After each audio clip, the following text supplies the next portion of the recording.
contribute by shaping the world of our fellow students. And this is where the first pieces come together. A good education costs money, and borrowing money is a luxury many students take for granted. Take, for instance, the Dutch students. They can get a loan from the government. Many of them forget that it's a loan.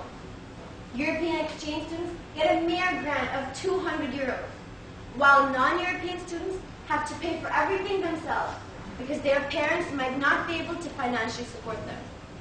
So, how do these students find balance between what they want and what they need? Take my experience, for example. In addition to having to pay my tuition fees, I had to get a residence permit, and housing, and insurance, and of course I have to eat, so I have to buy groceries. And I came here to study, so I have to buy textbooks. After buying all of these things, I felt like there was no money left over for myself. Actually, I have to stay home every night because I can't even afford to go out with my friends on student nights. But what's the problem? Stenden University is mainly business students, right? So they must be experts in managing money. Actually, many first-year students freshly out of high school are still used to living at Hotel Mama. But even second, third, and fourth-year students have problems with managing money simply because of student life. And this is where Stenden SIFE comes in.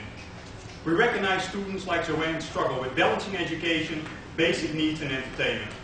What we want to do is close the gap between the end of the money and the end of the month by teaching them financial literacy skills. We want to show them that there is life after death.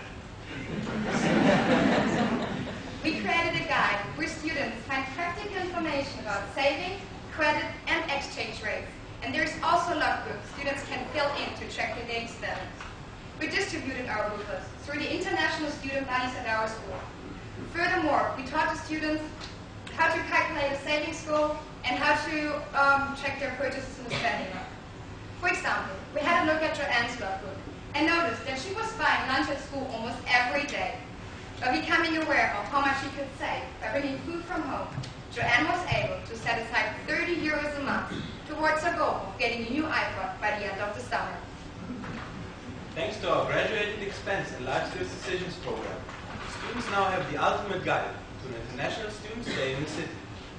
This project is still a work in progress, but so far it has been successful in reaching over 150 students, 25% of which have already given us feedback on the program. In total, we distributed 100 booklets. To keep track of the results, we did a pre-test on the students' financial situation and will do periodic post-tests 2 to 4 times a year. Now, let's hear what some of the participants had to say. I passed this booklet now to my first year students. They're having a great time with it. They found a lot of helpful tips. I had no idea what I was spending per month, but when I started to use the Geld Project logbook at the end of the booklet, I actually noticed for the first time what I was spending. And due to this, I could save about 50 euro per month. And I think this is really a lot of money. I hope that for the next semester, the people from SIFE have a booklet for the semester intake for the first year student. It will be helpful for them.